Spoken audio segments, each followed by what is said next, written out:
When you think of cinematic platformers, what's the first game that comes to your mind? Prince of Persia? Flashback? Less than the Unlikely, maybe? Whichever it is, it most likely won't be Moon Crystal.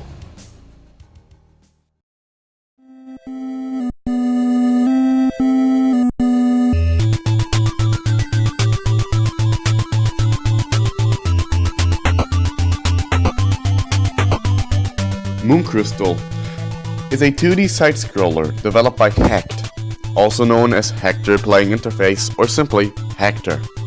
It released only in Japan in 1992 for the Nintendo Famicom. It has a heavy focus on story with a stunning presentation and an amazing soundtrack. It got an English fan translation a couple of years ago, which is the version of the game that I will be taking a look at today.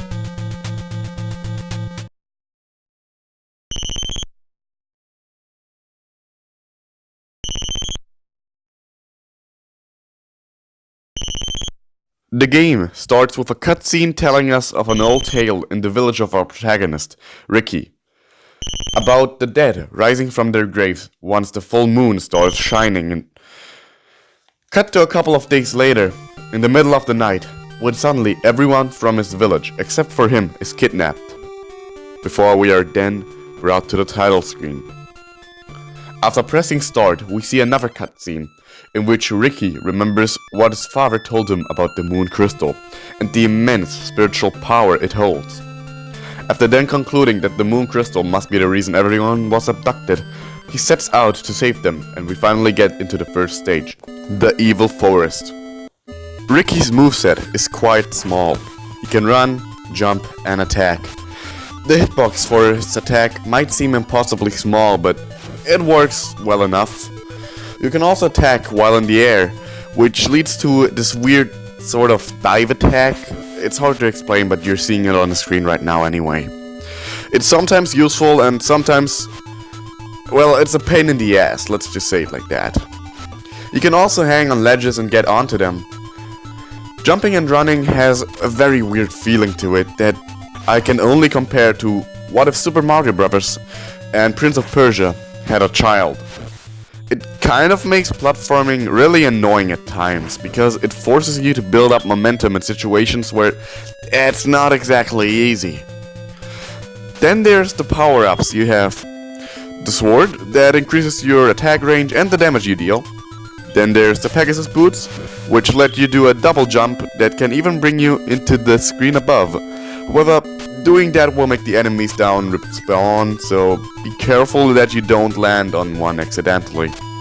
And then there's this diamond that makes you invincible for a while. It's not very useful, but I guess that's the same with the cross in Castlevania 1. At the end of the stage, we meet a boss. The first one is a cakewalk and can be beaten easily in just a couple of seconds. Oh, I almost forgot. There's also these hearts and heart containers throughout the stages that heal you or can increase your maximum health. However, they are pretty scarce.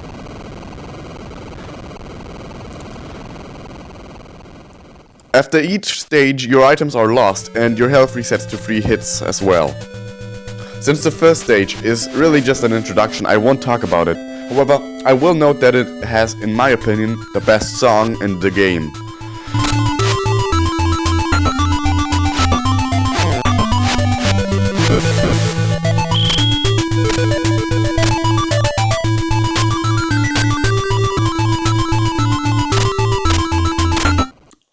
But before we can move on to stage 2, we see a cutscene in which a young girl tells us that the man that kidnapped Rikki's dad is the evil Count. There is a cutscene after every stage, so be prepared to watch those. However, they aren't very long.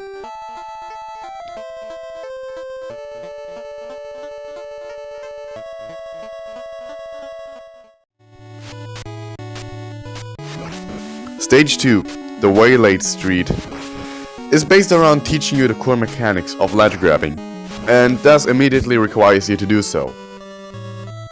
before it immediately kills you by throwing machine gun spiders and enemies with actual machine guns in your way. Yeah, this game has a difficulty problem, but we'll get to that later. However, the rest of the stage is pretty easy and the boss is, again, no threat. And then there is stage 3. It introduces puzzles in the form of switches that you have to jump on, and otherwise it's very fair as before. The boss requires some bullshit damage tanking, but otherwise isn't too bad. After defeating the Count, we find out that he isn't actually the Count, and decide to board a pirate ship to go after him. And oh boy, this stage is such a pain in the ass. Just take a look at the very first screen.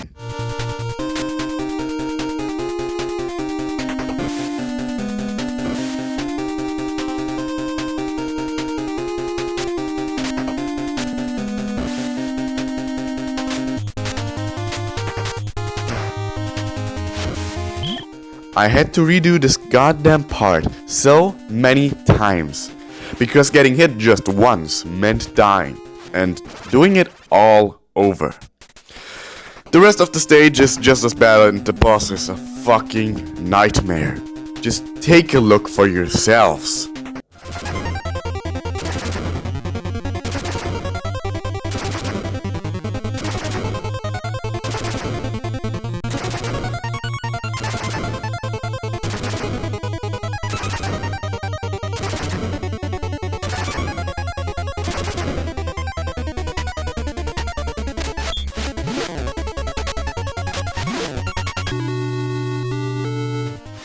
This is the difficulty problem I was talking about earlier. You see, the NES era had a lot of games with spiking difficulty.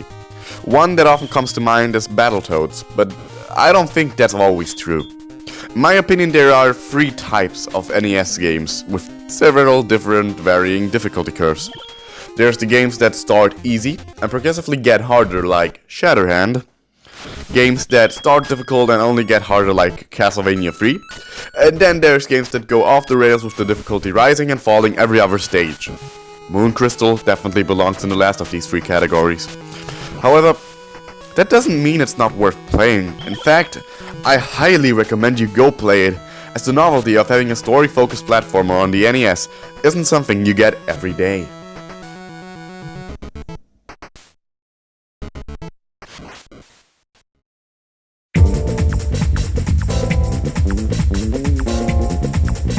Hey, so this video was a little shorter than usual, because, let's just say, I had a lot of issues recently. My hands have a lot of issues, a lot of problems, personal life stuff, you know, and also I am feeling immense neck pain at the moment, so yeah, next video is gonna be longer again.